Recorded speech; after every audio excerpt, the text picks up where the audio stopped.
Bon, j'ai envie de dire, enfin le Portugal s'est débarrassé de Roberto Martinez après les problèmes qu'il y a eu à la fin de cette Coupe du Monde. Bon, en même temps, c'était sûr qu'il allait sauter après tout ce qui s'est passé. Mais est-ce que Jorge Jesus, c'est le bon choix? On va en parler dans cette vidéo. Vous avez vu le titre de toute façon. Salut les potes, c'est Audio, j'espère que vous allez bien. Moi, ça va tranquille. Aujourd'hui, on va parler de la nomination de Jorge Jesus en tant que sélectionneur du Portugal. Et oui, je sais, je fais la vidéo après tout le monde. Bien après, presque un mois après sa nomination au poste de sélectionneur. Je sais, mais on va en parler dans cette vidéo. Est-ce que c'est un coup de génie ou en revanche une énorme erreur? On va en parler. Avant ça, comme d'habitude, n'hésite pas à lâcher le pouce bleu si la vidéo te plaît, à t'abonner et à activer la cloche afin de recevoir les notifications lorsque je sortirai une prochaine vidéo ou un prochain live. Et si la chaîne te plaît, n'hésite pas à partager cette vidéo, un live ou cette chaîne tout simplement à tous tes potes et sur tous tes réseaux sociaux. Merci à tous ceux qui feront ça. Bon, déjà pour démarrer les amis, on va pas parler de ce qui s'est passé lors du mondial et le fait que l'effectif a totalement lâché Roberto Martinez au début de la phase d'élimination directe de cette Coupe du Monde. Ce qui est fait est fait. On va en revenir un petit peu par rapport aux événements, enfin aux éléments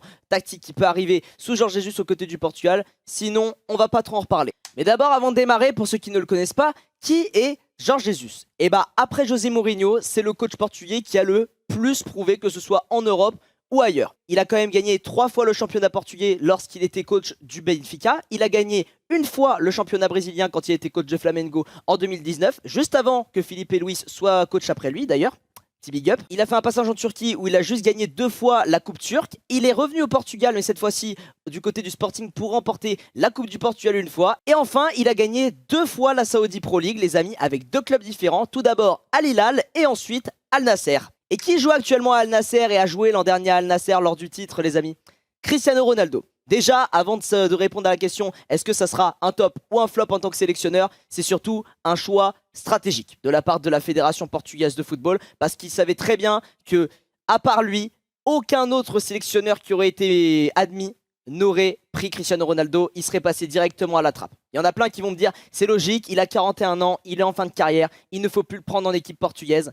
Moi, je suis pas d'accord, et de toute manière, avec Jorge Jesus, même s'il n'y a rien qui a été annoncé pour le moment, pour moi, Cristiano Ronaldo restera en sélection. J'irais même jusqu'à dire au Mondial 2030. Il y en a peut-être qui vont me prendre pour un fou quand je dis ça, mais en réalité, au moment où on parle, en vrai, si on doit parler face à face ou moi devant l'écran et vous derrière l'écran, les amis, je ne vois pas quel neuf peut remplacer Cristiano Ronaldo au moment où je parle si jamais il devait quitter la sélection. Et en plus de ça, il n'a pas encore annoncé sa retraite, même s'il y en a plein qui pensent qu'il veut jouer un dernier match pour la Ligue des Nations avec le Portugal avant de prendre sa retraite. Je n'y crois absolument pas, les amis. Il aurait déjà annoncé sa retraite après la Coupe du Monde si jamais il aurait dû la prendre.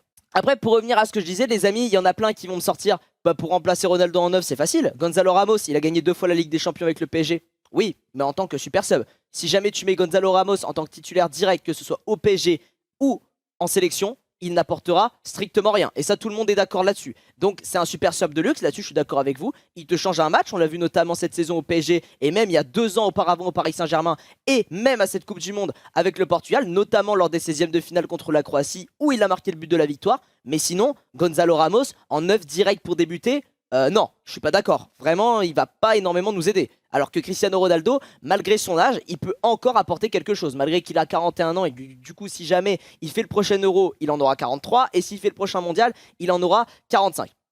Après, on va pas se mytho, ce choix est aussi marketing et également pour la photo. De prendre Jorge Jesus, étant donné qu'il connaît bien Cristiano Ronaldo. Et le but, c'est clairement de convaincre Ronaldo de rester en sélection. Parce qu'on le sait tous, et même moi je suis portugais, je le dis, la sélection portugaise n'aura pas la même saveur sans Cristiano Ronaldo. Même si on a des joueurs exceptionnels, notamment sur le papier, comme certains le disaient, moi y compris, le meilleur milieu de terrain du monde, avec João Neves, Vitinha et Bruno Fernandes. On a vu au mondial que c'était pas le cas, du coup, quand on a vu le jeu. Mais Cristiano Ronaldo, ça reste l'icône à tout jamais du Portugal, même s'il y en a eu d'autres, Eusebio, Luis Figo, Pauleta. Ronaldo, ça reste la référence, les amis. Donc, c'est logique que le Portugal veuille garder Cristiano Ronaldo en tant que joueur, ou même dans le staff après, on ne sait pas, mais déjà en tant que joueur. Parce que mettez-vous à la place de la Fédération portugaise de football, les amis. On a une Coupe du Monde qui se joue en 2030, en Espagne, au Portugal et au Maroc. Le tout premier mondial à domicile pour le Portugal de leur histoire. Jamais avant, le Portugal n'avait organisé la Coupe du Monde. Alors, certes en collaboration, mais ça reste quand même une Coupe du Monde à domicile. Une Coupe du Monde à domicile sans Cristiano Ronaldo, et bah ça donne pas envie, mais ça donne moins envie que si Cristiano Ronaldo était dans l'équipe. Donc c'est clairement déjà un choix stratégique de l'avoir pris pour garder Cristiano Ronaldo, mais pas que en vrai. Si on regarde bien ses choix tactiques, surtout quand il était au Benfica et même à Al Nasser, Bah, si on regarde bien, ses choix tactiques ont été bons parce qu'il a gagné des titres, notamment les championnats qui sont pas évidents à gagner. C'est pas parce que c'est le championnat portugais et la Saudi Pro League que c'est forcément facile de gagner des titres sur tout le championnat.